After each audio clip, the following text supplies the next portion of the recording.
So ayan mga kadrama-rama, alam ko pong inaabangan nyo po no, yung next na mangyayari po dito sa Abot Kamay na Pangarap dahil sobrang nakaka-tense na nga po no at saka nakaka-excite na nga din yung pinapakita ni Director every episode dito sa Abot Kamay na Pangarap dahil alam naman po natin mga kadrama kung ano yung totoong nangyari nga po dito no. At itong si Lynette dahil nga po sa nadisgrasya nga po siya at saka nakita sila ni RJ at saka ni Claire. Kaya nung time talaga na may nangyari po dito kay Lynette ay grabe po talaga yung pag-aalala ni RJ na kung saan talaga hindi talaga ma-tame ni Claire na makita na sobra yung pag-care talaga ni RJ dito kay Lynette. Kaya itong si Claire ay talagang napag-isip-isip niya. Talagang sobrang bait talaga ni Claire no mga kadrama dahil nagparaya po siya sa kanyang pagmamahal dito kay RJ, diba? Sobrang nakaka-amaze lang po yung puso ni Claire dahil hindi po siya makasarili. Talagang naiintindihan niya yung sitwasyon. Sabi pa nga niya kay RJ, kaya pala hindi ako makapasok-pasok dyan sa puso mo dahil mayroon na palang laman yan, mayroon palang tinitibok niyan at alam ko na si Lynette yun. Diba? At sabi pa nga ni Claire na tanungin mo si Lynette. Baka magulat ka sa sasabihin niya. Ay, naku, sobrang nakakasaya lang po mga kadrama ng puso, no? Tapos pagkatapos po nito, malalaman ni Lynette na talagang wala na sila ni Claire at sasabihin ni RJ na, Lynette, ikaw talaga yung totoong mahal ko. Nag-usap na kami ni Claire at ayos lang sa kanya. Diba? Will you marry me? Ay, will you marry me? Alam ko naman mga kadrama na ito yung inaantay nating lahat, no?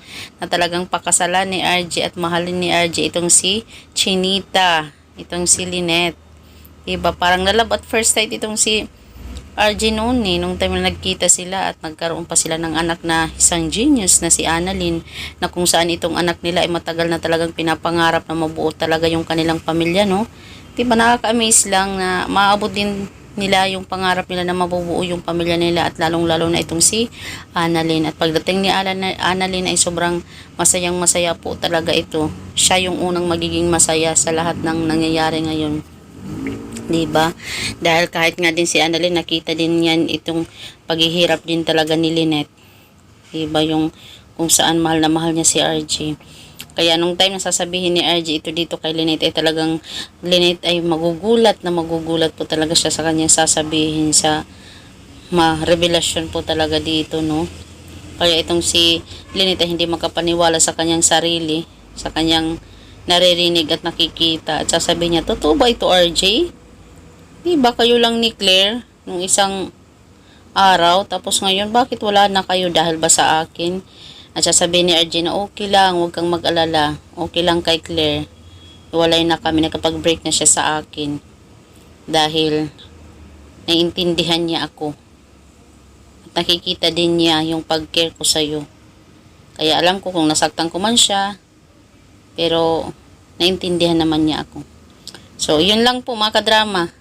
Abangan na lang po natin yung next na mangyari po dito sa Abot Kamay na Pangarap. Hoping maging masaya po talaga silang dalawa hanggang dulo. Wala nang itong si Moira na manggugulo.